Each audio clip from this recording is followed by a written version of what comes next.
Mes parents m'ont dit que je passais toujours après ma sœur. J'ai donc décidé de me faire passer en premier. Quand une urgence a frappé et qu'ils ont demandé mon argent, ma réaction les a laissés sans voix. Je m'appelle Théo, j'ai 34 ans, et je n'aurais jamais cru que ma carrière d'avocat spécialisé en immobilier me préparerait à défendre ma propre maison contre ma famille. Il y a 5 ans, j'ai acheté une maison à rénover dans laquelle j'ai mis toutes mes économies et d'innombrables week-ends de rénovation. Lorsque mes parents ont appelé pour demander une réunion de famille chez moi, je m'attendais à de bonnes nouvelles, peut-être des plans de retraite ou des vacances en famille. Au lieu de cela, ils ont laissé tomber une bombe qui a brisé notre relation. Ayant grandi en banlieue du Michigan, notre famille semblait normale de l'extérieur. Nous vivions dans une modeste maison de 3 chambres dans un quartier rempli de maisons et de familles similaires. Mes parents, Rémi et Léa, avaient des emplois stables. Papa était chef d'usine et maman était assistante administrative dans une école primaire. Nous n'avons jamais eu de choses extravagantes, mais nous avions assez. Dès mes premiers souvenirs, cependant, il y a toujours eu un favori clair dans notre foyer. Mon frère cadet Kevin, de 4 ans mon cadet, a toujours réussi à obtenir le meilleur de chaque situation. Quand nous étions enfants, ses fêtes d'anniversaire comprenaient des châteaux gonflables et des animateurs professionnels, tandis que les miennes consistaient généralement en une pizza et un film. Pour Noël, Kevin recevait la dernière console de jeux ou des appareils électroniques coûteux, tandis que j'obtenais des articles pratiques comme des vêtements ou des fournitures scolaires. Je n'ai jamais compris ce qui créait cette disparité. Peut-être était-ce parce que Kevin était plus extraverti et charismatique, toujours à faire des spectacles et à faire rire les gens. Peut-être était-ce parce qu'il avait plus de difficultés à l'école, nécessitant plus d'attention et de soutien. Quelle que soit la raison, le modèle a continué tout au long de notre enfance et de notre adolescence. Quand est venu le temps de l'université, j'ai reçu un soutien financier minimal de mes parents. Ils ont contribué à environ $5 000 au total sur 4 ans, affirmant qu'ils ne pouvaient tout simplement pas se permettre plus. J'ai travaillé 2, parfois 3 emplois tout en maintenant une charge de cours complète. Les étés étaient passés à travailler au lieu de se détendre. J'ai obtenu mon diplôme avec des prêts étudiants, mais significativement moins que la plupart de mes pairs grâce à mon éthique de travail constante. Kevin, d'autre part, a vu toute son éducation universitaire financée. Mes parents ont contracté une deuxième hypothèque pour couvrir ses dépenses, y compris un appartement confortable hors campus plutôt qu'une vie en dortoir. Quand il a changé de majeur 3 fois, prolongeant ses années d'université, ils ont continué à le soutenir sans se plaindre. Malgré ces disparités, j'ai persévéré. Après l'université, j'ai travaillé pendant 2 ans dans une société de titres pour économiser de l'argent pour la faculté de droit.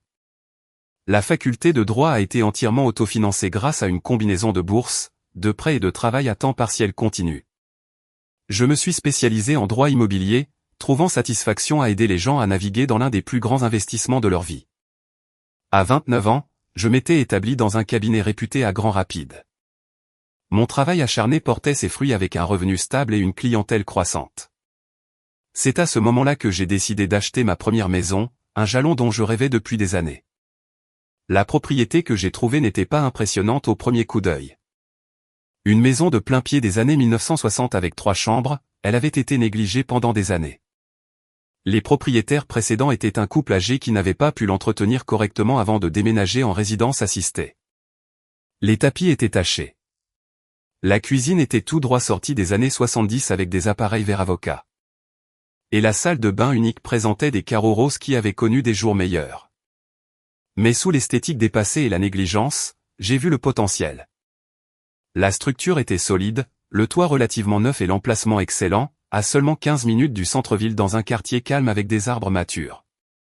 À $180 000, c'était dans mon budget tout en laissant des fonds pour les rénovations. Pendant les 2 années suivantes, chaque week-end et de nombreux soirs ont été dédiés à la transformation de la maison. J'ai appris les bases de la plomberie et de l'électricité grâce à des vidéos en ligne et des ateliers au magasin de bricolage local. J'ai démoli la cuisine moi-même, récupérant les matériaux que je pouvais pour économiser de l'argent. La rénovation de la salle de bain a pris 6 semaines de douche à ma salle de sport. J'ai remplacé chaque centimètre de revêtement de sol, peint chaque mur, mis à jour les luminaires et aménagé le jardin auparavant envahi par la végétation. Au moment où j'ai terminé les rénovations majeures, j'avais investi environ $60 000 et d'innombrables heures de travail. Le résultat était une maison qui reflétait mon style personnel et mes besoins. La cuisine comportait désormais des armoires personnalisées que j'avais construites avec un ami menuisier, des comptoirs en quartz que j'avais trouvés en liquidation et des appareils électroménagers en acier inoxydable et coénergétique achetés lors des soldes saisonniers. La salle de bain a été transformée avec une douche à l'italienne, une vanité moderne et des carreaux neutres qui résisteraient à l'épreuve du temps. La troisième chambre est devenue mon bureau à domicile avec des étagères encastrées et un bureau sur mesure qui couvrait un mur. Le jardin comportait désormais une terrasse en bois que j'avais conçue et construite moi-même, parfaite pour les barbecues d'été et le café du matin. Cette maison représentait plus qu'une simple propriété pour moi. C'était la preuve physique de mon indépendance et de mon succès, obtenu sans aucune aide ni traitement spécial. Chaque recoin contenait des souvenirs de problèmes résolus et de compétences acquises. Je l'avais transformé de mes propres mains, tout comme j'avais bâti ma carrière et ma vie grâce à des efforts persistants. Pendant ce temps, ma relation avec ma famille est restée cordiale mais distante. Je rendais visite pour les grandes fêtes et appelais mes parents toutes les 2 semaines. Kevin avait poursuivi une carrière dans la vente, changeant fréquemment d'entreprise. Il avait épousé sa petite amie de collège, Amandine, peu après l'obtention de son diplôme, et ils ont rapidement eu 2 enfants, un garçon et une fille, âgés maintenant de 7 et 5 ans. Mes parents ont pris leur retraite quand j'avais 32 ans avec des économies modestes, et leur maison était enfin payée. Ils semblaient satisfaits de leur mode de vie simple, voyageant occasionnellement pour rendre visite à des amis ou prendre de courtes vacances nationales. Ils faisaient fréquemment du babysitting pour Kevin et Amandine, se délectant de leur rôle de grands-parents. L'année dernière, j'ai appris par des conversations familiales que Kevin et Amandine avaient des problèmes conjugaux. Les détails étaient vagues, mais il semblait s'agir de stress financier et d'une éventuelle infidélité de sa part. Je me suis tenu à distance de la situation, ayant appris il y a longtemps que m'immiscer dans les problèmes de Kevin ne faisait que me faire porter le chapeau. Il y a 3 mois, leur divorce a été finalisé. Kevin a emménagé dans un petit appartement tandis qu'Amandine est restée dans leur maison louée avec les enfants. Des arrangements de pension alimentaire et de garde partagée ont été établis, bien que j'ai compris de mes parents que Kevin avait déjà du mal à respecter ses obligations financières. À peu près à la même époque, j'ai remarqué une augmentation du contact familial.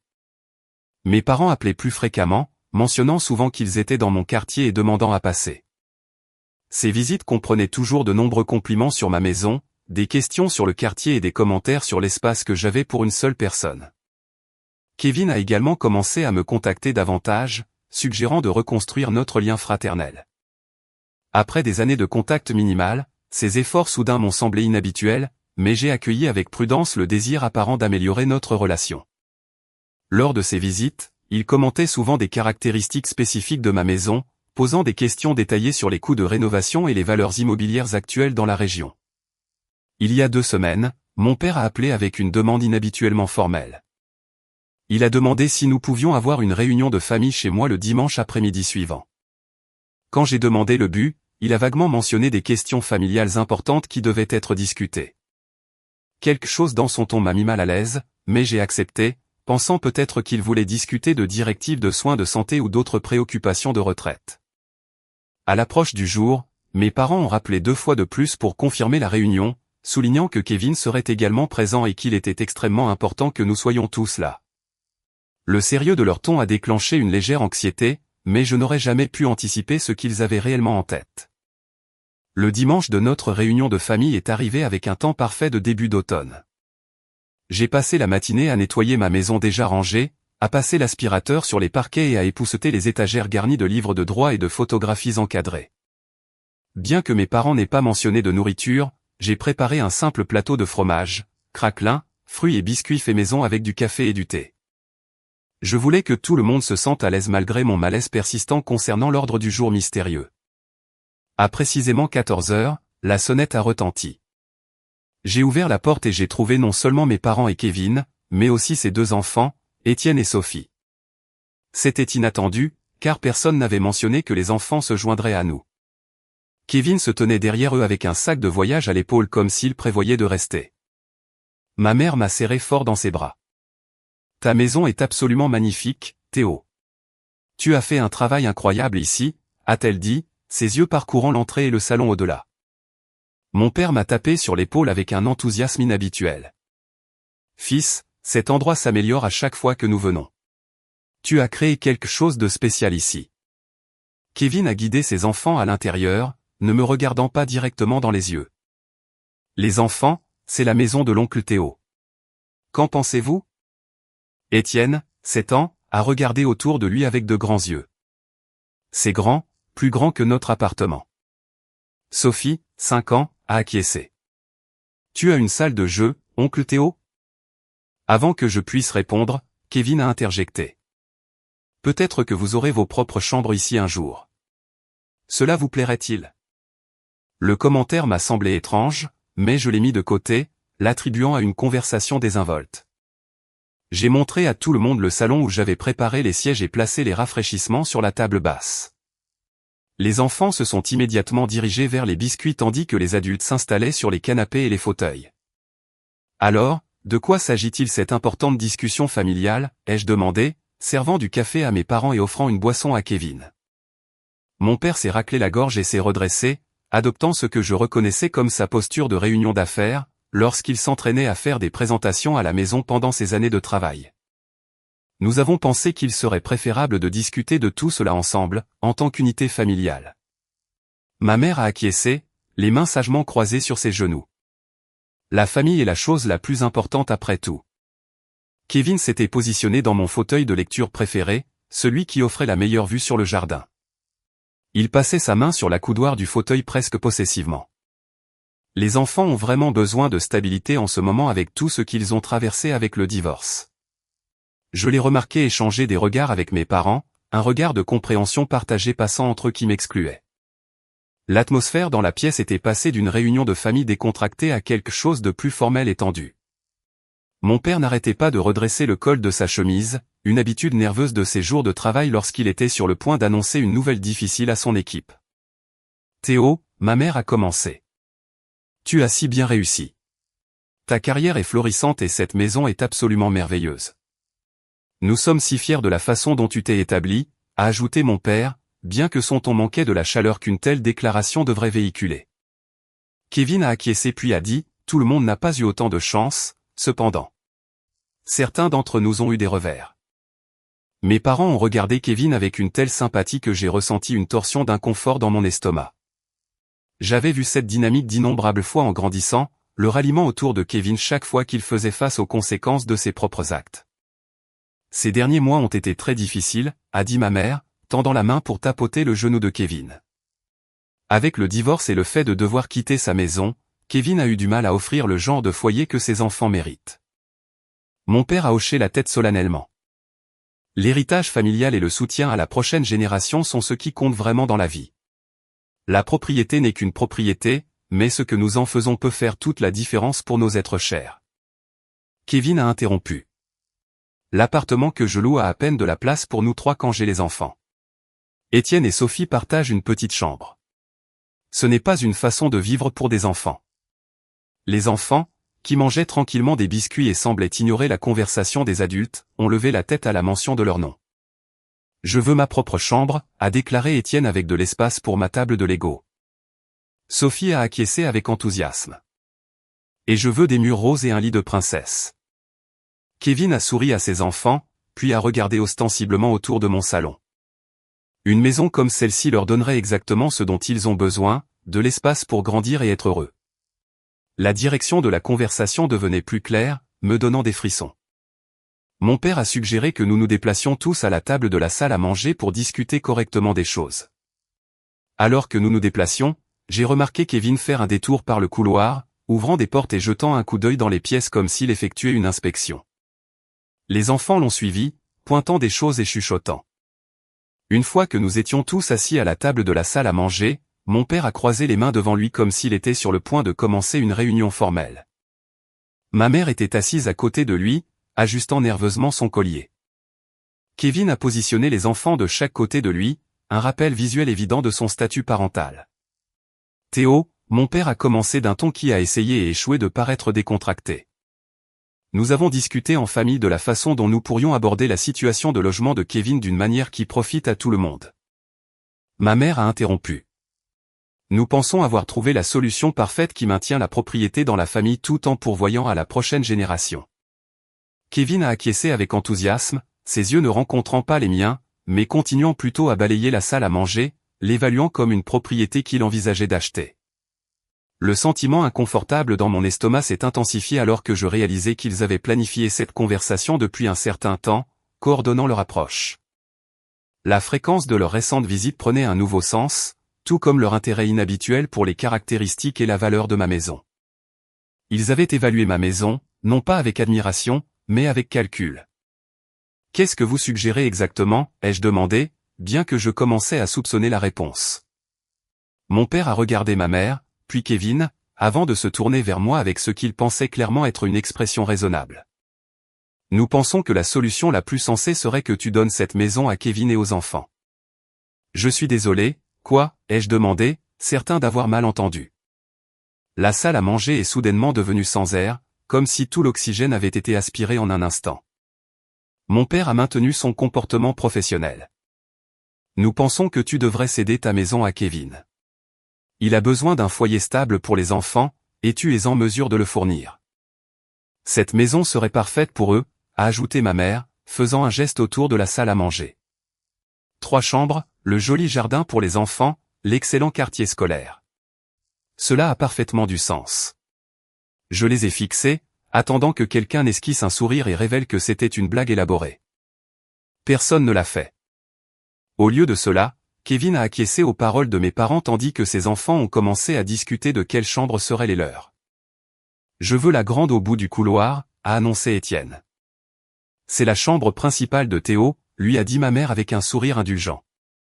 Mais je suis sûr qu'une fois que l'oncle Théo aura déménagé ses affaires, ton papa pourra t'aider à l'aménager comme tu veux. Déménager ses affaires, ai-je répété, ma voix me paraissant lointaine. Vous ne pouvez pas être sérieux. C'est ma maison. Je l'ai achetée. Je l'ai rénovée. Je l'ai payée. Mon père a froncé légèrement les sourcils comme si j'étais inutilement difficile. Maintenant, Théo, nous comprenons que cela nécessiterait un ajustement, mais la famille doit soutenir la famille. Kevin traverse une période difficile et il a les enfants à considérer. Et où suis-je censé vivre exactement, ai-je demandé, luttant toujours pour digérer l'audace de leur proposition. Tu pourrais facilement trouver un appartement, a suggéré ma mère d'un air joyeux. Avec tes revenus, ce ne serait pas un problème du tout. Tu n'es qu'une seule personne après tout. Tu n'as pas besoin de tout cet espace. Kevin m'a finalement parlé directement. Ce ne serait que temporaire jusqu'à ce que je me remette sur pied. Peut-être 1 an ou 2. La façon décontractée avec laquelle il a suggéré que je devrais abandonner ma maison pour 1 an ou 2 m'a semblé si déconnectée de la réalité que j'ai failli rire. J'avais passé 2 ans à rénover cette maison, à personnaliser chaque détail selon mes préférences et mes besoins. L'idée que je devrais simplement m'en aller parce que mon frère avait de nouveau créé des problèmes pour lui-même était au-delà de l'entendement. Ce n'est pas possible, ai-je dit fermement. Je ne donne pas ma maison, pas à Kevin, pas à personne. L'expression de mon père s'est durcie. Nous ne te demandons pas de la donner. Nous te demandons de la donner à la famille. Il y a une différence. Une énorme différence, a souligné ma mère. Cela reste dans la famille. Ce n'est pas comme si tu la perdais. Sauf que je la perdrais, ai-je rétorqué. Je ne serai plus propriétaire de la maison pour laquelle j'ai travaillé des années à acheter et à rénover. Je n'y vivrai plus. Comment est-ce que ce n'est pas la perdre? Kevin s'est penché en avant, son ton prenant une acuité que je reconnaissais des disputes d'enfance quand il n'obtenait pas ce qu'il voulait. Tu as toujours été égoïste, Théo. Certaines choses sont plus importantes que la propriété, comme la famille, comme mes enfants ayant un foyer stable. Mon égoïsme n'est pas le problème ici, ai-je dit, luttant pour garder mon calme.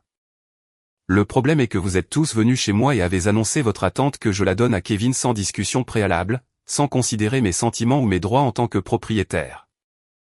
Mon père a fait un geste de la main avec dédain. Nous en discutons maintenant, et nous avons tout considéré attentivement. C'est la solution la plus logique. Logique pour qui, ai-je exigé? Certainement pas pour moi. Tu gagnes bien ta vie, a fait remarquer ma mère. Tu peux acheter une autre maison. Kevin ne peut se permettre d'acheter aucune maison en ce moment. Ce n'est pas à moi de résoudre ce problème, ai-je répondu. Je compatis à sa situation, mais lui donner ma maison n'est pas la solution. Le visage de Kevin a rougi de colère. Pas ton problème? Nous sommes de la famille. Mes problèmes sont tes problèmes. C'est comme ça que ça marche. J'ai secoué la tête. Non, ce n'est pas comme ça que ça marche. Pas quand la solution implique que je renonce à quelque chose d'aussi important. La conversation a continué à se détériorer à partir de là. Mes parents ont expliqué à tour de rôle pourquoi ce plan avait parfaitement du sens de leur point de vue. Ils ont souligné que Kevin avait des enfants et moi non, suggérant que cela lui donnait en quelque sorte droit à ma propriété. Ils m'ont rappelé des moments où ils m'avaient soutenu en grandissant, oubliant commodément la grande disparité dans la façon dont ils avaient traité leurs deux fils. Au fur et à mesure que la dispute s'intensifiait, certaines révélations ont émergé qui ont rendu la situation encore plus troublante. Kevin a mentionné qu'il avait déjà dit à ses enfants qu'ils déménageraient bientôt dans une grande nouvelle maison. Ma mère a admis qu'ils avaient parlé à leur amie Marguerite, une agente immobilière, du transfert potentiel de propriété au sein de la famille et des formalités administratives. Le plus choquant a été quand Étienne a innocemment demandé « Papa, on peut peindre ma nouvelle chambre en bleu comme tu l'as promis ?» Bien sûr, mon pote, a répondu Kevin. Une fois que la maison sera à nous, nous pourrons faire les changements que nous voulons. La confiance décontractée avec laquelle il a dit cela, et l'indication claire que ces discussions et promesses avaient eu lieu depuis un certain temps, m'ont frappé comme un coup physique. Ce n'était pas une suggestion spontanée, mais un plan calculé qu'ils avaient élaboré derrière mon dos pendant des semaines, voire des mois. Depuis combien de temps préparez-vous cela, ai-je demandé, ma voix calme avec une colère contenue. Mes parents ont échangé des regards inconfortables. Mon père a finalement répondu. Nous avons commencé à discuter des options lorsque le divorce de Kevin a été finalisé il y a 3 mois. 3 mois, ai-je répété. Pendant 3 mois, vous avez planifié de prendre ma maison, tout en me rendant visite ici, acceptant mon hospitalité, commentant mes rénovations. Ne sois pas dramatique, Théo, m'a réprimandé ma mère. Personne ne prend rien. Nous te demandons d'aider ton frère pendant une période difficile. En lui donnant ma maison, ai-je clarifié. La maison pour laquelle j'ai économisé des années, cherché des mois et rénové 2 ans de mes propres mains. Tu es avocat, a dit mon père, comme si c'était pertinent. Tu comprends comment fonctionnent les transferts de propriété. Ce serait de simples formalités pour toi. Je me suis levé de table, incapable de contenir ma colère. La simplicité des formalités n'est pas le problème. Le problème est que vous êtes venu chez moi avec l'attente que je la cède à Kevin parce qu'il en a plus besoin que moi, selon votre estimation. Ce n'est pas ainsi que fonctionne la propriété. Ce n'est pas ainsi que fonctionne le respect. Kevin s'est levé également, son visage déformé par l'expression familière d'un droit frustré que je me souvenais de notre enfance. Tu as toujours été comme ça. Toujours à compter les points. Toujours à ne pas vouloir aider la famille. J'ai des enfants, Théo. Cela ne signifie-t-il rien pour toi? Tes enfants ne sont pas ma responsabilité, ai-je répondu calmement. Et ta situation de logement n'est pas mon problème à résoudre, surtout pas au prix de ma propre maison. Ma mère a commencé à pleurer, une tactique que j'avais vue d'innombrables fois lorsque les désaccords familiaux ne lui donnaient pas raison. Je ne peux pas croire que tu serais si cruel envers ton propre frère et ses enfants innocents. Mon père s'est levé et lui a passé le bras autour. Je pense que nous devrions partir. Il est clair que Théo a besoin de temps pour réfléchir à ses priorités et à ce que signifie vraiment la famille. Kevin a rassemblé ses enfants qui semblaient confus par la tension dans la pièce. Allez, les enfants. L'oncle Théo a besoin de temps pour réfléchir s'il veut faire partie de cette famille. Alors qu'il se dirigeait vers la porte, mon père s'est tourné vers moi. Nous en reparlerons quand tu auras eu le temps de considérer ce qui est juste. Je t'ai mieux élevé que ça, Théo. L'ironie de cette déclaration ne m'a pas échappé, mais j'ai choisi de ne pas répondre. Au lieu de cela, j'ai tenu la porte ouverte alors qu'il sortait, Kevin, s'arrêtant sur le seuil pour lancer une dernière pique. J'ai toujours su que tu étais égoïste, mais je n'aurais jamais pensé que tu ferais passer une maison avant ta propre famille, a-t-il dit. Pense à mes enfants, Théo. Si ce n'est pas pour moi, alors pour eux. Lorsque la porte s'est refermée derrière eux, le silence dans ma maison est devenu assourdissant. Je suis retourné à la salle à manger et j'ai mécaniquement rangé la nourriture et les boissons intactes. Mon esprit rejouait la conversation surréaliste. Il semblait impossible que ma famille ait réellement pu s'attendre à ce que je leur cède simplement ma maison parce que Kevin en avait plus besoin, selon leur estimation. Mais à mesure que le choc commençait à se dissiper, j'ai réalisé que cette demande était parfaitement en ligne avec la dynamique familiale qui avait existé toute ma vie. Les besoins de Kevin passaient toujours en premier. Les problèmes de Kevin étaient toujours plus importants. La seule différence était l'ampleur de ce qu'il demandait cette fois-ci. La première nuit après la réunion de famille, j'ai à peine dormi. Je suis resté assis dans mon salon jusqu'à l'aube, regardant l'espace que j'avais créé, me souvenant des innombrables heures de travail qui avaient été consacrées à chaque détail. La bibliothèque intégrée qui avait pris 3 week-ends à construire. Les parquets que j'avais poncés à la main, jusqu'à ce que mes bras me fassent mal. Le dosseret de cuisine que j'avais installé carreau par carreau. Cette maison était plus qu'une propriété pour moi. C'était une manifestation physique de mon travail acharné, de mon indépendance et de mes réalisations personnelles. Au matin, mon choc s'était transformé en une colère bouillonnante. Je suis allé travailler distrait, incapable de me concentrer sur les dossiers de mes clients. Mon assistante a remarqué mon comportement inhabituel, mais a respectueusement gardé ses distances après que j'ai repoussé ses questions inquiètes. Au déjeuner, mon téléphone a commencé à vibrer avec des messages textuels de membres de ma famille élargie. Une tante à qui je parlais rarement m'a demandé pourquoi j'étais si difficile à aider Kevin. Un cousin a demandé si j'avais vraiment besoin d'une si grande maison pour une seule personne. Il est devenu clair que mes parents n'avaient pas perdu de temps à partager leur version des événements avec le cercle familial élargi. Le soir, ma boîte vocale était pleine de messages. Ma mère avait appelé 3 fois, chaque message plus émotionnel que le précédent, variant entre des culpabilisations sur l'obligation familiale et des suggestions à peine voilées que j'étais égoïste. Le seul message de mon père était bref, déclarant simplement que nous devions résoudre cette situation comme des adultes. Kevin avait envoyé des messages textuels à plusieurs reprises tout au long de la journée, ces messages devenant de plus en plus hostiles. Les enfants sont dévastés. Ils étaient tellement excités par leur nouvelle chambre. Comment peux-tu dormir la nuit en sachant que ta nièce et ton neveu sont entassés dans un petit appartement alors que tu as des chambres vides? Tu as toujours été l'égoïste. Certaines choses ne changent jamais. Je n'ai répondu à aucun des messages, ayant besoin de temps pour traiter mes pensées et déterminer la meilleure voie à suivre. Cette nuit-là, vers 21h30, j'ai entendu une portière de voiture claquer devant ma maison. En regardant à travers les stores, j'ai reconnu la berline de Kevin garée de l'autre côté de la rue. Il est resté à l'intérieur pendant près de 20 minutes, moteur éteint, à regarder ma maison. Finalement, il est parti sans s'approcher. L'incident m'a laissé un sentiment de malaise et de violation. Le lendemain a apporté plus de la même chose. Des collègues au travail ont remarqué ma distraction. Martin, un collègue avocat spécialisé en droit de la famille, m'a pris à part après une réunion. « Tu as l'air mal, Théo. Tout va bien ?» Je lui ai donné une version brève et édulcorée de la situation. Ses sourcils se sont levés plus haut à chaque détail. « Il s'attendait à ce que tu donnes ta maison à ton frère, comme ça ?» Apparemment, ai-je confirmé. Et maintenant, ils me font passer pour le méchant parce que je refuse.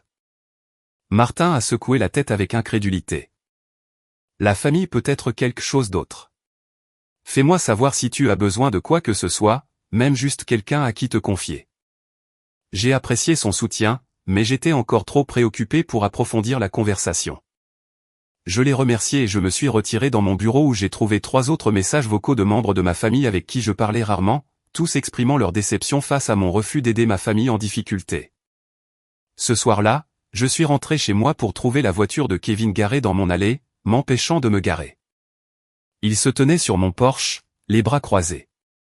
Je me suis garé dans la rue et je me suis approché, conscient avec prudence des voisins qui pourraient assister à ce qui allait se dérouler. « Il faut qu'on parle », a déclaré Kevin platement alors que j'atteignais les marches. « Pas comme ça », ai-je répondu. « Pas avec toi qui te présente sans prévenir chez moi. Nos parents nous ont élevés pour valoriser la famille par-dessus tout, a-t-il dit, ignorant ma réponse. J'ai toujours admiré, Théo. Je pensais que tu étais quelqu'un qui comprenait ce qui compte. Ce qui compte, c'est le respect, ai-je rétorqué. Le respect des limites. Le respect des droits de propriété. Le respect des années de travail que j'ai mises dans cette maison. Kevin a ricané. Droit de propriété. Écoute-toi. C'est de la famille dont nous parlons, pas d'une transaction légale. C'est les deux, ai-je dit fermement. Tu demandes un transfert légal de propriété valant des centaines de milliers de dollars. Je demande de l'aide à mon frère, a-t-il crié, sa contenance se brisant. Mes enfants ont besoin de stabilité. Ils ont besoin d'un foyer. Ils ont un foyer, ai-je souligné. Ton appartement n'est peut-être pas idéal, mais c'est un toit au-dessus de leur tête. Beaucoup de gens élèvent des enfants dans des appartements. Ils méritent mieux, a insisté Kevin. Ils méritent ça, a-t-il dit en désignant ma maison. Pourquoi cette maison spécifiquement, ai-je demandé. Pourquoi ne pas demander à nos parents de t'aider avec un acompte pour une autre maison? Pourquoi doit-ce être ma maison? L'expression de Kevin a légèrement changé. Un éclair de quelque chose de calculateur a traversé ses traits avant qu'il ne se compose. Ce quartier est parfait pour les enfants. Les écoles sont excellentes. C'est proche de nos parents pour l'aide à la garde d'enfants. Sa réponse semblait répétée, manquant d'émotion véritable. J'ai insisté. Si nos parents sont si préoccupés par ta situation de logement, pourquoi n'offrent-ils pas de solution? Ils possèdent leur maison entièrement. Ils pourraient la vendre et t'aider à acheter quelque chose. Le visage de Kevin a rougi. Leur maison est leur sécurité de retraite. Ils ne peuvent pas simplement y renoncer. Mais je devrais renoncer à ma maison, ai-je contesté. Ma maison est en quelque sorte moins importante que la leur. Tu n'as pas d'enfant, a-t-il exclamé comme si c'était le joker ultime. À quoi te sert tout cet espace? Avant que je puisse répondre, un voisin promenant son chien a ralenti son pas, clairement intéressé par notre échange de plus en plus houleux. J'ai baissé la voix. Cette conversation est terminée, Kevin. S'il te plaît, quitte ma propriété. Nos parents avaient raison, a-t-il craché. Tu as toujours été égoïste. Toujours à ne penser qu'à toi. Par maintenant où j'appelle la police et je te dénonce pour intrusion, ai-je dit calmement. Il m'a regardé fixement pendant un long moment avant de retourner à sa voiture. En s'éloignant, il a baissé sa vitre et a crié, « Ce n'est pas fini, Théo. » L'affrontement m'a laissé secouer. Le comportement de Kevin semblait excessif, même pour lui, suggérant qu'il y avait plus à cette situation que le simple besoin d'un logement plus grand pour ses enfants. Sa réaction à ma suggestion que nos parents pourraient vendre leur maison était particulièrement révélatrice. Il y avait un programme plus profond en jeu, et j'étais déterminé à le découvrir. Le lendemain matin, j'ai installé une caméra de sécurité à ma porte d'entrée, la reliant à une application sur mon téléphone. Compte tenu du comportement imprévisible de Kevin, cela semblait une précaution nécessaire. J'ai également changé les serrures, réalisant avec inquiétude que mes parents avaient un double des clés que je leur avais données pour les urgences il y a des années. À la fin de la semaine, la situation s'était encore aggravée. Kevin s'est présenté à mon lieu de travail, créant une scène à la réception qui a nécessité l'intervention de la sécurité. Il a dit à quiconque voulait l'entendre que je refusais un logement à ma nièce et à mon neveu par dépit. Plusieurs collègues ont été témoins de la scène embarrassante, y compris des associés du cabinet. Ce soir-là, j'ai reçu un appel de ma tante Barbara, la sœur de ma mère, et le membre de ma famille dont je m'étais toujours senti le plus proche. Contrairement aux autres parents qui m'avaient contacté, elle a commencé par me demander ma version des faits. J'ai tout expliqué en détail, y compris la nature de l'embuscade de la réunion de famille et le harcèlement qui a suivi. Cela ne ressemble pas à l'histoire complète que j'ai entendue de ta mère, a dit tante Barbara pensivement. Elle a fait comme si vous aviez déjà discuté de cet arrangement et que tu avais soudainement changé d'avis. Absolument pas, je l'ai assuré. La première fois que j'ai entendu parler de ce plan, c'est quand ils l'ont annoncé dans ma salle à manger, après avoir déjà dit aux enfants qu'ils emménageraient. Tante Barbara est restée silencieuse un instant. Tu sais, Théo, quelque chose de similaire s'est passé il y a des années avec les bijoux de ta grand-mère. Ta mère a dit à tout le monde que ta grand-mère avait promis certaines pièces à la femme de Kevin comme cadeau de mariage, alors qu'en fait, une telle conversation n'avait jamais eu lieu. Ta grand-mère en était très contrariée. Cette révélation a ajouté une autre couche à ma compréhension de la situation. Le schéma de comportement s'étendait au-delà de ma dynamique familiale immédiate et suggérait une volonté troublante de déformer la réalité pour atteindre les résultats souhaités. Que dois-je faire, tante Barbara, ai-je demandé, reconnaissant d'avoir un membre de la famille qui semblait comprendre ma position. Protège-toi, a-t-elle conseillé sans hésitation.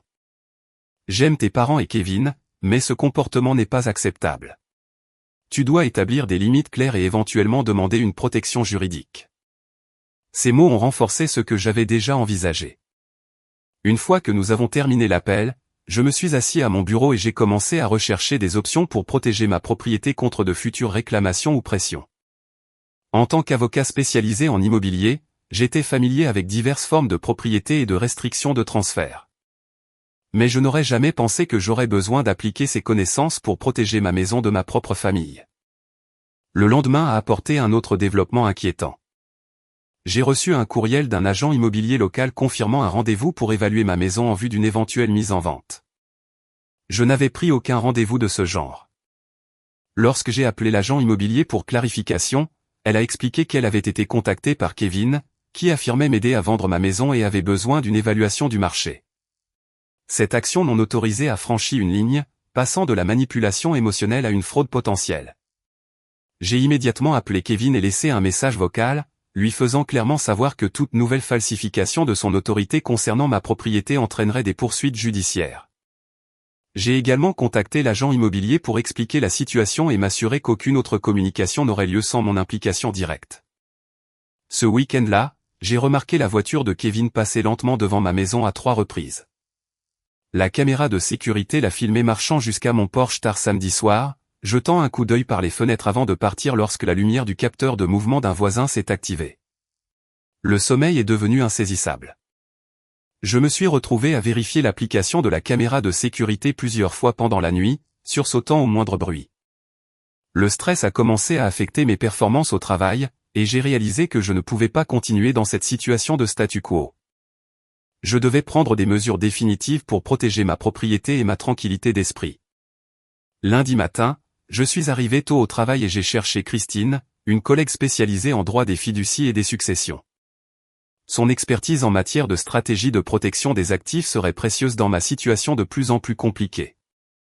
Une fiducie irrévocable, a répété Christine après que je lui ai expliqué ce que je recherchais. C'est une étape assez importante, Théo. Une fois que tu as placé ta maison dans une telle fiducie, tu ne peux plus simplement changer d'avis plus tard. Je comprends, je l'ai assuré. Mais étant donné les circonstances, j'ai besoin de quelque chose qui fournira une protection absolue contre la pression familiale ou les réclamations. Christine a hoché la tête pensivement. Une fiducie irrévocable y parviendrait certainement. Une fois la propriété dans la fiducie, tu ne la possèdes plus techniquement, bien que tu puisses continuer à l'utiliser et à en jouir selon les termes de la fiducie. Cela te rendrait légalement impossible de transférer la maison à ton frère, même si tu décidais plus tard de le faire. C'est exactement ce dont j'ai besoin, ai-je dit. Quelque chose qui retire complètement la décision de mes mains. Elle a sorti un bloc-notes et a commencé à prendre des notes.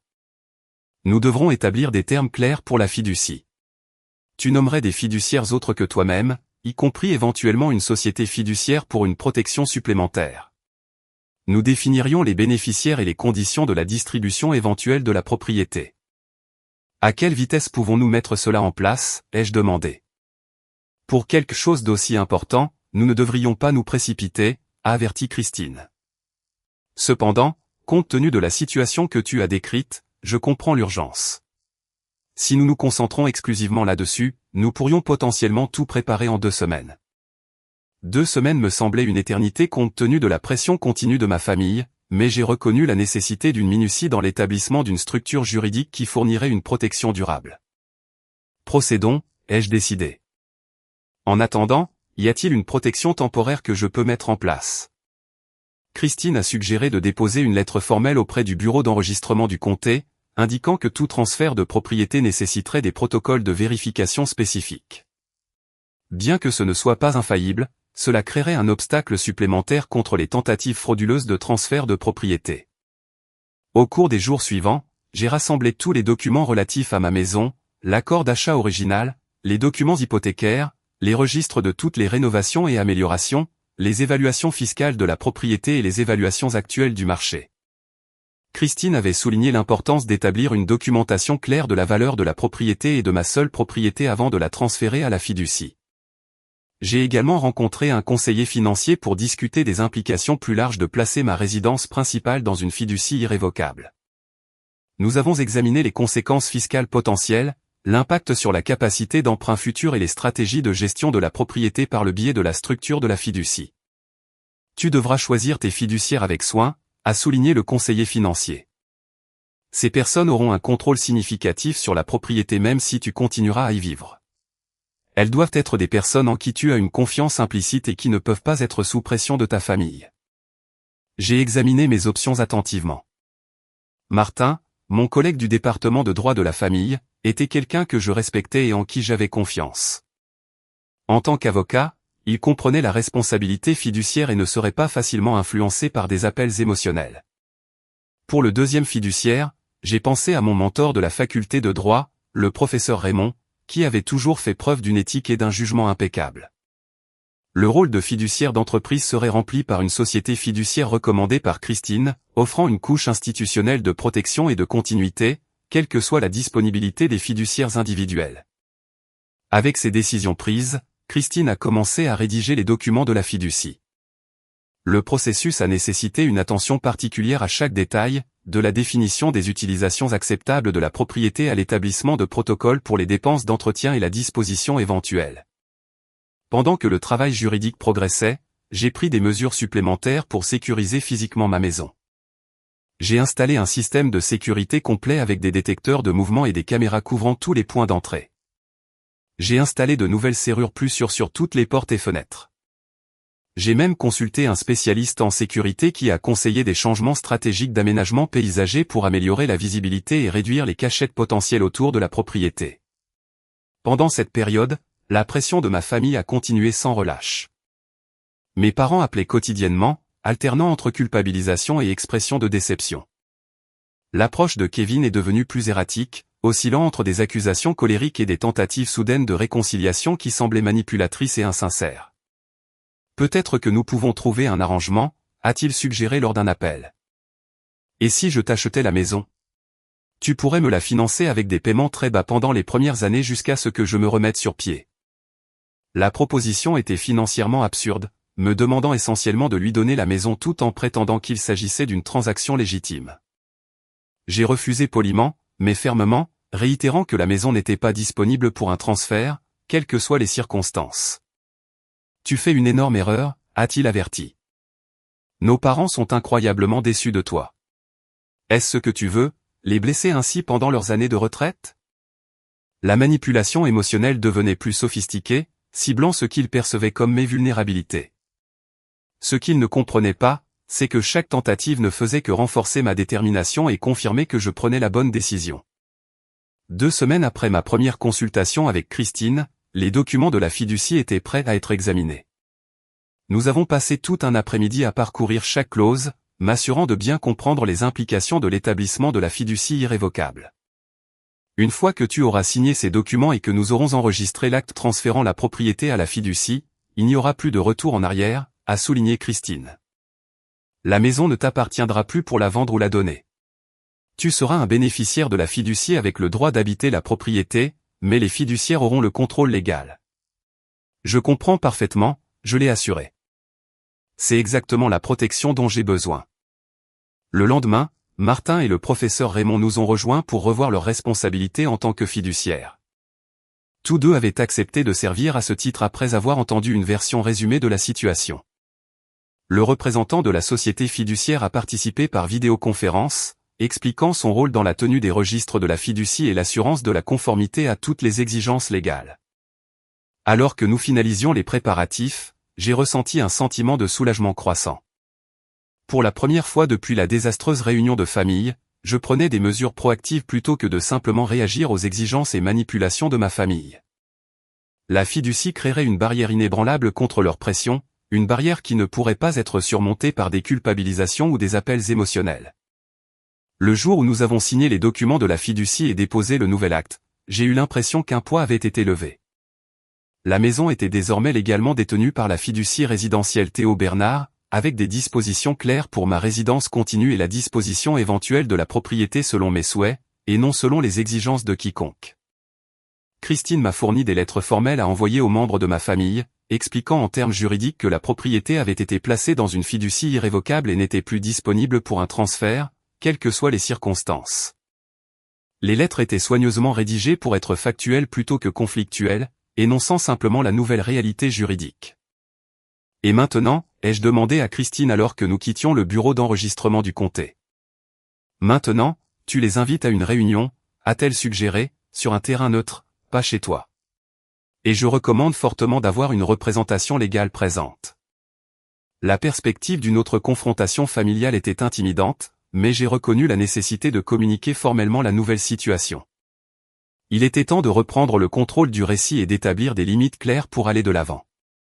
J'ai choisi une salle à manger privée dans un restaurant local pour la réunion, un endroit suffisamment public pour décourager les comportements extrêmes, mais suffisamment privé pour une conversation franche. J'ai invité mes parents et Kevin par courriel formel, déclarant seulement que je souhaitais discuter de la situation de la maison et parvenir à une résolution. Je n'ai pas mentionné la fiducie ou la présence de mon avocat, voulant m'assurer qu'ils assisteraient réellement. À ma surprise, ils ont tous accepté rapidement. Peut-être pensaient-ils que j'avais reconsidéré leur proposition. Peut-être voyaient-ils cela comme une occasion d'exercer une pression renouvelée dans un cadre public où je pourrais me sentir mal à l'aise de faire une scène. Quelle que soit leur raison, la réunion était fixée pour le samedi après-midi. Je suis arrivé 30 minutes en avance avec Martin, qui avait accepté d'être présent en tant qu'avocat et en tant qu'un des fiduciaires. Nous avons choisi des sièges face à la porte et avons arrangé la table de manière à ce que les verres d'eau et les paniers de pain n'obstruent pas l'appareil d'enregistrement que Martin avait apporté. Le Michigan étant un État à consentement unilatéral pour les enregistrements, nous étions dans nos droits légaux de documenter la conversation sans en informer les autres. Mes parents sont arrivés précisément à l'heure, l'air sombre mais déterminé. Kevin est arrivé 3 minutes plus tard, son expression passant de la confiance à la confusion lorsqu'il a aperçu Martin assis à côté de moi. « Qui est-ce » a-t-il exigé immédiatement. « C'est Martin Dubois, mon avocat et un fiduciaire de ma fiducie de propriété résidentielle », ai-je répondu calmement. « Il est ici en ces deux qualités aujourd'hui. » Les sourcils de mon père se sont levés. « Fiduciaire ? De quoi parles-tu, Théo ? S'il vous plaît, asseyez-vous, ai-je fait un geste vers les chaises en face de nous. Je vais tout expliquer. Ma mère a jeté un coup d'œil nerveux à Martin. Est-ce vraiment nécessaire ? Avoir un avocat lors d'une discussion familiale. Étant donné la nature de notre dernière discussion familiale, oui, je crois que ça l'est, ai-je répondu. Une fois qu'ils se sont assis, je n'ai pas perdu de temps pour aller droit au but. Il y a 2 semaines, j'ai établi une fiducie irrévocable et j'y ai transféré ma maison. La fiducie a 3 fiduciaires, Martin ici, mon mentor de la faculté de droit, le professeur Raymond, et la Midwest Trust Company en tant que fiduciaire d'entreprise. Je suis le principal bénéficiaire avec des droits de résidence à vie. Le visage de Kevin a rougi de colère. Qu'est-ce que ce charabia juridique signifie ? Martin a répondu pour moi. Cela signifie que Théo ne possède plus personnellement la maison. Elle est détenue par la fiducie. Selon les termes de l'accord de fiducie, la propriété ne peut être vendue, transférée ou autrement aliénée. Sauf dans des conditions très spécifiques qui n'incluent pas son transfert à des membres de la famille. Tu ne peux pas faire ça, s'est exclamé Kevin, sa voix s'élevant. C'est notre maison de famille. En fait, il peut absolument faire ça, et il l'a fait, a répondu Martin calmement. Et je dois vous corriger sur un point. Ce n'est pas votre maison de famille.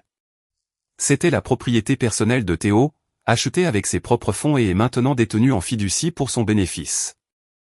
Mon père s'est penché en avant, son visage de négociateur d'affaires fermement en place. Sûrement, cela peut être annulé. Les fiducies peuvent être dissoutes. Pas ce type, a expliqué Martin. Comme son nom l'indique, une fiducie irrévocable ne peut être révoquée une fois établie. La propriété restera en fiducie selon les termes établis dans le document de fiducie. Théo, a dit ma mère, sa voix tremblante d'une émotion véritable ou d'une performance bien rodée. Pourquoi ferais-tu cela ? Pourquoi rendrais-tu impossible d'aider ton frère ? J'ai fait cela parce que je n'ai eu le choix, ai-je répondu. Après notre dernière réunion, il est devenu clair que la pression pour transférer ma maison à Kevin continuerait indéfiniment. Cela apporte une résolution définitive à la question. Kevin a claqué sa main sur la table, faisant sauter les verres d'eau. C'est ridicule. Tu te caches derrière des artifices juridiques pour éviter d'aider ta famille. Martin est resté parfaitement calme. Monsieur Bernard, je vous conseille de modérer votre ton et votre comportement. Nous sommes dans un établissement public, et les explosions ne contribueront pas à résoudre la situation. Qui t'a demandé, lui a lancé Kevin avant de se tourner vers moi. Tu as toujours été comme ça, Théo. Toujours à trouver des moyens de te faire passer en premier. Ce n'est pas vrai, ai-je dit tranquillement. En fait, tout au long de nos vies, je me suis maintes fois effacé pendant que tu recevais un traitement préférentiel. Cette maison représente des années de mon travail acharné et de sacrifices personnels. C'est la seule chose que je n'ai pas voulu t'abandonner. Mon père a secoué la tête avec dédain. Histoire ancienne. Nous parlons de la situation actuelle. Kevin a besoin d'aide maintenant. Et j'aurais été prêt à aider de nombreuses façons, ai-je rétorqué. J'aurais pu aider à trouver un logement abordable. J'aurais pu aider avec des contacts professionnels. Ce que je n'étais pas disposé à faire, c'était de céder ma maison. Les enfants ont besoin de stabilité, a insisté ma mère. Ils ont besoin d'un foyer adéquat avec un jardin et leur propre chambre. Beaucoup d'enfants grandissent dans des appartements, ai-je fait remarquer. Le problème ici n'est pas vraiment ce dont les enfants ont besoin. C'est ce que Kevin veut. Le visage de Kevin s'est déformé de colère. Tu n'as aucune idée de ce dont mes enfants ont besoin. Tu n'as pas d'enfants. Tu n'as jamais eu à lutter comme moi. Quelque chose dans sa formulation a attiré mon attention. Lutter comme toi, Kevin? Tu as reçu le soutien de nos parents toute ta vie. Ils ont payé tes études. Ils ont aidé pour ton mariage. Ils gardent tes enfants régulièrement. Quelle a été exactement ta grande lutte? Tu ne sais rien de ma vie, a-t-il crié. As-tu la moindre idée à quel point il est difficile d'être divorcé, de payer une pension alimentaire, d'essayer de maintenir 2 foyers? Ce sont les conséquences de tes propres choix, ai-je répondu calmement. Ton divorce n'est pas de mon fait. Ta situation financière n'est pas ma responsabilité à résoudre, surtout pas au prix de ma maison. Mon père a tenté une approche différente. Théo, sois raisonnable. Ce que Kevin traverse nous affecte tous en tant que famille. Ses enfants sont ta nièce et ton neveu. Ne veux-tu pas ce qui est le mieux pour eux? Bien sûr que si, ai-je acquiescé. Mais renoncer à ma maison n'est pas la solution. Et franchement, je ne suis pas convaincu que ce soit vraiment de cela qu'il s'agit. Qu'est-ce que cela est censé signifier, a exigé Kevin. Je me suis légèrement penché en avant. Dis-moi honnêtement, Kevin, si j'avais accepté de te donner ma maison, quels étaient tes plans à long terme pour elle? Un éclair de quelque chose a traversé son visage, trop rapide pour être identifié, mais suffisant pour confirmer mes soupçons. Je te l'ai dit, a-t-il dit défensivement. Pour offrir un foyer stable à mes enfants. Et tu y aurais vécu indéfiniment, ai-je insisté. Pas de plan pour la vendre une fois que tu aurais eu un titre de propriété clair? L'hésitation de Kevin fut brève mais révélatrice. Ma mère a rapidement interrompu. Bien sûr qu'il y vivrait. C'était tout l'intérêt. Mais j'ai gardé les yeux sur Kevin, qui ne pouvait pas tout à fait croiser mon regard. La valeur des propriétés dans mon quartier a considérablement augmenté depuis que je l'ai achetée et rénovée. La maison vaut probablement au moins $100 000 de plus que ce que j'ai payé à l'origine. Cette valeur nette serait très tentante pour quelqu'un en difficulté financière, n'est-ce pas? Tu es paranoïaque, a ricané Kevin, mais ses yeux se sont détournés. Martin s'est raclé la gorge. En fait, nous avons pris la liberté de vérifier les récents rapports de crédit et les dossiers judiciaires.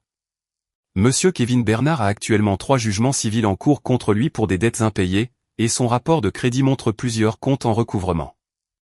Sa situation financière semble significativement plus précaire que le simple fait de faire face aux dépenses de divorce. Le visage de Kevin est passé du rouge au blanc. Vous n'aviez pas le droit de fouiller dans mes finances personnelles. Nous avions tout le droit d'enquêter sur les motivations potentielles lorsque des intérêts immobiliers importants étaient en jeu, a répondu Martin calmement. Mon père a eu l'air sincèrement confus. Kevin, de quoi parle-t-il? Quel jugement? Kevin s'est agité inconfortablement. Juste quelques affaires qui n'ont pas marché. Rien d'important. $28 000 de prêts commerciaux impayés sont assez importants, a fait remarquer Martin, tout comme 15 000 $ de dettes de carte de crédit actuellement en recouvrement. Ma mère s'est tournée vers Kevin, choquée. Tu n'as jamais rien mentionné de tout cela. Ce n'était pas pertinent, a marmonné Kevin. Cela semble extrêmement pertinent quand tu demandes une maison d'une valeur de plus de 300 000 $, ai-je souligné. Avais-tu l'intention de contracter un prêt hypothécaire sur la valeur nette de la maison une fois la propriété à ton nom, ou peut-être de la vendre purement et simplement? Le silence de Kevin était toute la confirmation nécessaire. Mes parents nous ont regardés l'un après l'autre, leurs expressions suggérant qu'ils digéraient ces nouvelles informations. Le point est sans objet maintenant de toute façon, a interjeté Martin doucement. La propriété est dans une fiducie irrévocable. Elle ne peut être transférée à Kevin ou à quiconque en dehors des termes spécifiques de la fiducie. Ce n'est pas fini, a déclaré Kevin, se levant brusquement. Il doit y avoir un moyen de briser cette histoire de fiducie. Il n'y en a pas, l'a assuré Martin, et toute tentative de contester la fiducie n'entraînerait que des dépenses légales importantes sans aucune possibilité de succès. Nous verrons bien, a menacé Kevin. Mais sa bravade sonnait creux. Alors qu'il sortait de la salle à manger privée, mes parents sont restés assis, ayant soudain l'air plus âgé et incertain. Nous ne savions pas que Kevin avait des problèmes financiers, a dit mon père doucement. Il nous a dit qu'il s'en sortait bien, mis à part l'ajustement du paiement de la pension alimentaire. Lui avez-vous déjà demandé directement des détails sur ses finances avant de suggérer qu'il devrait avoir ma maison, ai-je demandé. Ils ont échangé des regards inconfortables. Nous l'avons cru sur parole, a admis ma mère. Tout comme vous l'avez toujours fait, ai-je noté sans malice, énonçant simplement un schéma que j'avais observé tout au long de nos vies. Peut-être aurions-nous dû poser plus de questions, a reconnu mon père à contre-cœur. L'admission, aussi petite soit-elle, a semblé être un changement significatif. Pour la première fois peut-être, il voyait la situation de Kevin avec des yeux plus clairs, n'acceptant pas automatiquement son récit ni ne priorisant ses besoins par-dessus tout. J'espère que vous comprenez maintenant pourquoi j'ai dû prendre ces mesures pour protéger ma propriété, ai-je dit. Il ne s'agissait jamais de refuser d'aider ma famille. Il s'agissait d'empêcher que ma maison ne soit prise sous de faux prétextes. Ma mère s'est essuyé les yeux avec une serviette. Nous n'avons jamais eu l'intention de te prendre quoi que ce soit, Théo. Nous pensions sincèrement que c'était une solution qui aiderait tout le monde. En me faisant abandonner ma maison, je lui ai rappelé doucement. Cela ne m'aurait pas aidé du tout. Je suppose que nous n'avons pas réfléchi à toutes les implications, a admis mon père. Non, j'ai acquiescé. Vous ne l'avez pas fait. La conversation s'est poursuivie pendant 1 heure, plus mesurée et honnête que n'importe quelle discussion que nous ayons eue depuis des années. Mes parents ont commencé à reconnaître, bien qu'à contre-cœur, que leur approche avait été fondamentalement injuste. Ils ont exprimé des regrets quant à la façon dont la situation avait été gérée, bien qu'ils n'aient pas présenté d'excuses directes pour la demande elle-même. Alors que nous nous préparions à partir, mon père a demandé, « Où allons-nous à partir d'ici, Théo ?» Cela dépend de si vous pouvez respecter mes limites à l'avenir, ai-je répondu. Je suis prêt à maintenir une relation, mais seulement si ma propriété et mes choix sont respectés. Et Kevin, a demandé ma mère. C'est à lui de voir, ai-je dit honnêtement. Mais je ne tolérerai plus de harcèlement ni de tentative de me faire pression au sujet de ma maison. Ils ont hoché la tête sobrement, la réalité de la nouvelle dynamique familiale s'installant. Alors que Martin et moi les regardions partir, il a commenté, « Les situations familiales sont toujours les plus compliquées. Penses-tu que quelque chose va changer avec Kevin ? » Probablement pas, ai-je admis. Mais avec mes parents, peut-être. Pour la première fois, ils pourraient voir le schéma plus clairement. Reste à voir si cette prise de conscience conduirait à un changement durable, mais j'avais pris les mesures nécessaires pour me protéger, quoi qu'il arrive ensuite. La maison était sécurisée dans la fiducie, et avec elle, ma tranquillité d'esprit. Dans les jours qui ont suivi notre confrontation au restaurant, un silence inhabituel est tombé sur mes communications familiales. Pas d'appel de mes parents, pas de SMS de Kevin, pas de pression de la part des membres de ma famille élargie. L'arrêt brutal des contacts était à la fois un soulagement et légèrement déconcertant. Après des semaines de harcèlement constant, j'ai utilisé cette période de calme pour me concentrer sur la récupération de mon sentiment de sécurité et de paix chez moi. J'ai passé un week-end à repeindre mon bureau, choisissant une nouvelle palette de couleurs qui semblait fraîche et énergisante. J'ai remplacé certains des meubles qui portaient des souvenirs de la réunion de famille, réorganisant le salon pour créer un nouveau flux et une nouvelle atmosphère. Ces petits changements m'ont aidé psychologiquement à reprendre possession de l'espace comme le mien. 2 semaines après notre réunion, j'ai reçu un SMS de mon père. Ta mère et moi avons réfléchi. On peut se parler un jour? J'ai accepté de les rencontrer pour le déjeuner le week-end suivant, en spécifiant un restaurant public pour maintenir un territoire neutre. Je suis arrivé et n'ai trouvé que mes parents, aucun signe de Kevin. Ils avaient l'air fatigués mais composés, dépourvus de la certitude vertueuse qu'ils avaient affichée lors de nos précédentes rencontres. Nous te devons des excuses, a commencé mon père une fois que nous étions assis, me surprenant par sa franchise. Nous n'aurions jamais dû te mettre dans cette position. Nous nous sommes laissés emporter par l'idée d'essayer de résoudre les problèmes de Kevin, a ajouté ma mère. Nous n'avons pas pris le temps de réfléchir à quel point notre demande était injuste envers toi. Leurs excuses, bien que bienvenues, semblaient quelque peu incomplètes. Ils étaient désolés de la façon dont ils avaient abordé la situation, mais je sentais qu'ils ne comprenaient toujours pas pleinement le problème plus profond du modèle de favoritisme envers Kevin qui avait duré toute leur vie. Qu'est-ce qui vous a fait changer d'avis, ai-je demandé. Mon père a hésité avant de répondre. Après la réunion, nous avons demandé directement à Kevin au sujet des jugements financiers que ton avocat avait mentionnés. Il a admis qu'ils étaient réels, mais a essayé d'en minimiser l'importance. Lorsque nous avons insisté pour avoir des détails, il est devenu défensif et a finalement claqué la porte.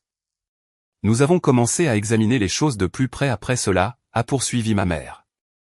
Nous avons parlé à Amandine, qui nous a dit que Kevin avait caché des problèmes financiers tout au long de leur mariage. Apparemment, ses habitudes de dépenses ont été un facteur majeur dans leur divorce. Cette révélation ne m'a pas surpris. Kevin avait toujours vécu au-dessus de ses moyens, s'attendant à ce que d'autres le tirent d'affaire lorsque les conséquences le rattrapaient. Nous avons également réalisé quelque chose sur nous-mêmes, a admis mon père à contre-cœur. Nous nous sommes toujours précipités pour arranger les choses pour Kevin sans le tenir responsable. Cela ne l'a pas vraiment aidé à long terme. Cette reconnaissance, aussi tardive soit-elle, a semblé significative. Elle suggérait la possibilité d'un changement dans la dynamique familiale qui avait défini nos relations pendant des décennies. J'apprécie vos excuses, ai-je dit sincèrement. À l'avenir, j'ai besoin de savoir que mes limites seront respectées. Elles le seront, a promis ma mère. Nous avons eu tort de te demander d'abandonner ta maison. C'est la tienne et tu as travaillé dur pour elle. Et Kevin, ai-je demandé. Où en est-il dans tout ça? Mes parents ont échangé des regards inconfortables. Il est toujours en colère, a avoué mon père. Il pense que tu as abandonné la famille en ne l'aidant pas. C'est son point de vue, ai-je répondu calmement. Mon point de vue est que j'ai simplement protégé ce qui m'appartient légitimement. Nous comprenons cela maintenant, m'a assuré ma mère. Nous avons dit à Kevin que nous ne soutiendrons plus aucune tentative de te faire pression au sujet de ta maison. Reste à voir si Kevin accepterait cette nouvelle limite, mais le changement de perspective de mes parents était un développement positif. Nous avons terminé le déjeuner par une conversation prudente sur des sujets neutres. La tension a été noticeablement réduite, bien que pas entièrement disparue. Au cours des 6 mois suivants, un nouveau schéma a progressivement émergé dans nos interactions familiales. Mes parents et moi avons commencé à reconstruire notre relation sur des bases plus équilibrées. Ils ont visité ma maison occasionnellement, mais ces visites portaient désormais une énergie différente, libre de l'évaluation calculatrice que j'avais ressentie auparavant. Ils ne commentaient plus l'espace ni ne suggéraient qu'il était excessif pour une seule personne. Au lieu de cela, ils l'appréciaient simplement comme ma maison, respectant le travail et le soin que j'y avais investi. Kevin est resté distant, refusant d'assister à toute réunion où je serais présent. Il avait apparemment trouvé un appartement plus grand dans un quartier différent et y avait déménagé ses enfants. Selon mes parents, il travaillait avec un conseiller financier pour résoudre ses problèmes de dette, bien que l'on ne sache pas si c'était par choix ou par nécessité. La fiducie irrévocable a continué à remplir son objectif, offrant à la fois une protection pratique pour ma propriété et une réassurance psychologique pour moi. Savoir que ma maison était légalement sécurisée m'a permis de me concentrer sur d'autres aspects de ma vie qui avaient été négligés pendant la crise familiale. J'ai commencé à suivre des séances de thérapie hebdomadaires, travaillant sur les émotions complexes suscitées par le conflit. Le thérapeute m'a aidé à reconnaître des schémas de l'enfance qui m'avaient conditionné à douter de mon droit à maintenir des limites avec ma famille. Grâce à ces séances, j'ai développé de meilleures compétences pour affirmer mes besoins sans culpabilité ni excuse. J'ai également élargi mon cercle social, renouant avec de vieux amis et en faisant de nouveaux grâce à des activités communautaires. J'ai rejoint une ligue de basketball récréative locale et un club de lecture, créant des liens basés sur des intérêts communs plutôt que sur l'obligation. Ces relations, bâties sur le respect mutuel et le choix plutôt que sur le devoir familial, ont apporté une dynamique rafraîchissante à ma vie. Environ un an après l'établissement de la fiducie, mes parents m'ont invité à dîner chez eux. À ma surprise, Kevin était également présent. L'atmosphère était tendue mais civile. Kevin m'a salué d'un signe de tête, mais peu d'autre chose. Tout au long du dîner, il est resté majoritairement silencieux, offrant des réponses minimales lorsqu'il était directement interpellé. Après le dîner, alors que mes parents débarrassaient la table, Kevin et moi nous sommes retrouvés un instant seuls dans le salon. « Je pense toujours que tu as eu tort », a-t-il déclaré platement. « La famille devrait aider la famille. » Je suis d'accord avec ce principe, ai-je répondu calmement. Mais l'aide ne devrait pas exiger un sacrifice de cette ampleur de la part d'une seule partie. Il a haussé les épaules, peu disposé à concéder le point, mais n'intensifiant pas non plus la dispute. Peu importe, c'est fait maintenant. Bien que loin d'une réconciliation, cette bref échange a marqué un passage de l'hostilité active au détachement froid. C'était un progrès en quelque sorte, bien que je ne nourrissais aucune illusion quant à la reconstruction d'une relation fraternelle étroite. Alors que le 2e anniversaire de l'achat de ma maison approchait, j'ai organisé un petit rassemblement pour célébrer. Mes parents y ont assisté, apportant un cadeau de pendaison de crémaillère comme s'ils reconnaissaient la maison comme la mienne pour la première fois. Tante Barbara est venue avec des collègues de travail et des amis de mon cercle social élargi. Kevin n'a pas assisté mais avait envoyé un bref SMS. Félicitations pour l'anniversaire de la maison. La simple reconnaissance, dépourvue d'amertume ou d'exigence, suggérait qu'il acceptait peut-être enfin la réalité de la situation. On ne savait pas si cette acceptation découlait d'une véritable croissance ou simplement d'une reconnaissance pratique d'un obstacle inamovible, mais le résultat était le même, la paix. En regardant les gens réunis dans mon salon ce soir-là, j'ai ressenti un profond sentiment de gratitude. Ma maison est restée mon sanctuaire, protégée par des structures légales, mais plus important encore par ma propre volonté de rester ferme face à la pression. L'expérience m'avait appris que parfois la chose la plus aimante que l'on puisse faire pour sa famille est de maintenir des limites saines, même lorsque cela est difficile et douloureux. Dans les moments de calme après le départ de tout le monde, j'ai traversé les pièces de ma maison, appréciant chaque espace et les souvenirs qu'il contenait, la cuisine où j'avais appris à cuisiner des repas de plus en plus audacieux, le bureau où j'avais construit ma carrière. Le salon où je recevais maintenant des amis qui me respectaient et m'appréciaient. Cette maison représentait plus qu'une simple propriété. Elle incarnait mon cheminement vers le respect de soi et le courage de protéger ce qui comptait pour moi. En refusant de la céder, je m'étais finalement donné quelque chose de bien plus précieux, la connaissance que je pouvais rester ferme dans mes convictions, même contre les personnes qui m'avaient connu toute ma vie. La fiducie irrévocable avait sécurisé ma maison légalement, mais la vraie sécurité venait de l'intérieur, des limites personnelles que j'avais établies et défendues. C'était une fondation que personne ne pouvait enlever, une leçon que je mettrais en pratique dans toutes mes relations. La vie continue d'évoluer, tout comme les dynamiques familiales. Mes parents et moi maintenons une relation qui, bien que non parfaite, est plus honnête qu'auparavant. Kevin et moi interagissons minimalement, mais sans conflit actif, et je continue de construire une vie qui reflète mes valeurs et mes priorités, et non les attentes des autres.